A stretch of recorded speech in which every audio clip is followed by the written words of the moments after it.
was looking for my ruler. We're live. Welcome to the Writer's Life, the place where you get the sight, sound, smells, taste of a particular writer's life, and where you get the truth about the writer's life. The whole truth and nothing but the truth. The opposite of mainstream media. All right, so subscribe if you haven't already. Pound or punch the like button and tap the bell for notifications so you don't miss out on one exciting video. Advertising. It's no secret that us professional writers absolutely hate having to market and advertise. I don't know. We just do. But it's part of the business. I mean, this is a business. This isn't, this isn't like, sitting around and writing our, beautiful words and just, the words go out there and just sell millions of copies and, and we've got hookers and drugs and all sorts of great stuff hanging around. It doesn't work that way, unfortunately. And anybody who's under the impression or who believes in the myth that the traditional publishers are going to market you effectively is on crack. My biggest deal was $250,000, and they didn't do shit for marketing or advertising. And I had a budget. They assigned me a budget, and they did the stupidest stuff. It just was the stupidest stuff. For instance, I'll give you one example. This was a tough, hard-boiled novel, the first one anyway, which is Now the Innocent. And they hooked me up with a website for women who were like, I don't want to read this. It's about prisons and, it's, a lot of women read it, but it was more of a tough guy novel, but, they just didn't know what they were doing. And I even hired an agency, a big agency, marketing agency in New York City. It cost me at that time, 20 years ago, like $10,000, and they didn't do shit either, but these days, now it doesn't matter. They at least they did some. They made some sort of effort to market my book, but now they don't do anything, nothing. So you have to do everything. Doesn't matter whether you independently publish your book or you a traditional publisher publishes it. You're in charge of the marketing. You're in charge of the advertising. So now, in this new world of the democratization of writing, there are like millions upon millions of books out there. So what is going to make your book stick out from all the others, right? Well, I've built up a huge social media following. I've built up a subscriber list of almost 10,000 people. I've done all the foundation work. And last year, I didn't advertise at all, hardly at all. If I spent, I'm about to go through my taxes and see how much I spent. And I bet you I didn't spend $1,000 on advertising last year. I ran some promos, but not a whole lot, because last year I was just busy writing the whole time. And ironically, though, I had like a really good year last year. But this year I am going to be doing more advertising and more marketing. And for that, I have hired other organizations, professionals, to do it for me so that I can still spend my time writing.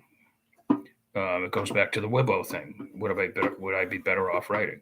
And you are. So therefore, if you can afford it, you need to hire a company to do your Amazon ads and or Facebook ads and Google ads if you want to go that far with it. I don't. I just stick with the Amazon ads. You can do BookBub ads. I find they're not very effective.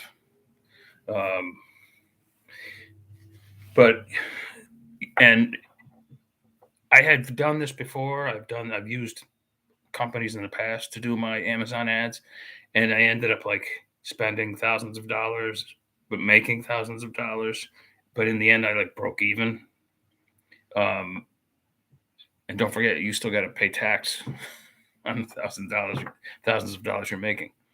Um, but I think now I've done a little more research into it, and like in the 7 years since I've used some of these companies, they've become much more proficient at it.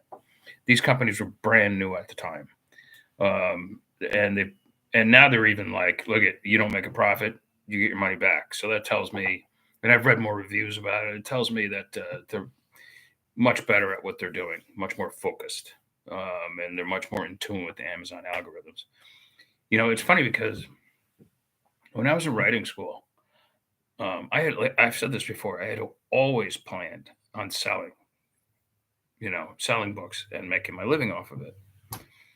And it was like a shock to me to learn, like I'll never forget, like Sid Lee, who I really like. He's a real good guy too. Um, a buddy of mine, we're up in Vermont at Vermont College, and we just happened to ask him, like, like, well, you must make a ton of money off your books, right, Sid? He's like, no, I don't make a dime off my books. He's like, I make all my money training dogs. I was like, what? It's like, no fucking way. You're Sid Lee, man. You're the man. And like I had other teachers. I think the only one, like Doug Glover or whatever, for instance, he doesn't sell for shit. Um, Francois Camoin, I think he only had one book to his name. Now he's dead.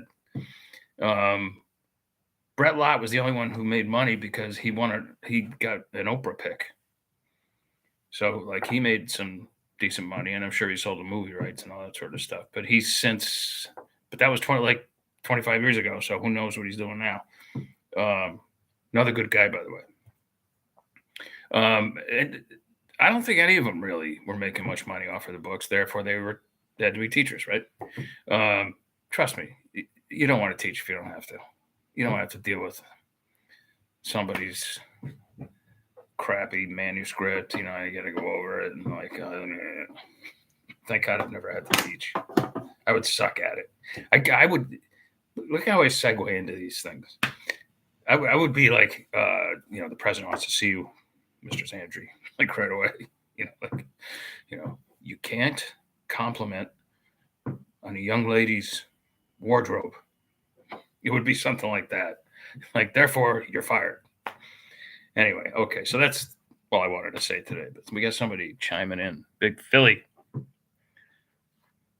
What do you got today, Big Philly? Do you think it's a good idea to brand standalone short stories in a genre series? Something like noir crime short stories series. Yeah, I think anytime you can brand something, it's always a good idea. And, like I've got like my best brand is my Chase Baker brand. And the next best one is the Moonlight brand. The Marconis are all over the fucking place. Like the covers are all different and stuff like that. The Sam Savage ones are branded okay. I think the new Metaman stuff is branded okay. Yeah, I definitely think so. The better you can brand, the more you stick out. What else you got?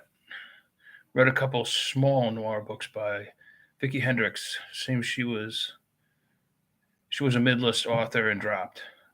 Great dirty noir, and now career may be killed by trade pub.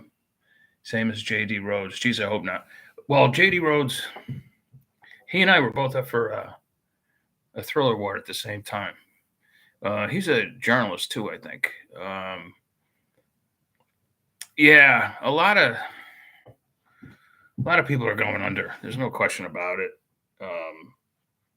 I've always been a survivor, and I've always found a way to like sneak my way into these tunnels and portals and whatever and come out on top. I don't know how I've always managed to do it. And there's only been like um maybe in over the past 25 years, there's only been like maybe two times that, and this is what back when my dad was still alive, early 2000s, like I had to go back to work for him for like maybe 6 months or something. Once it lasted like 3 months, once it lasted like 6 months. And in doing so, though, I got like my financial act back together or whatever. And I had younger kids at the time. So like I had more to pay for and more responsibility. So my suggestion to JD and to Vicky is to just, screw working with any publisher at all anymore and just go completely indie and just start writing like crazy and see what happens, because they're good writers. I agree with you, Big Philly. All right, that's it for now. I got to bolt. I got to make like lightning and bolt. And I will catch you guys tomorrow. Ciao, ciao.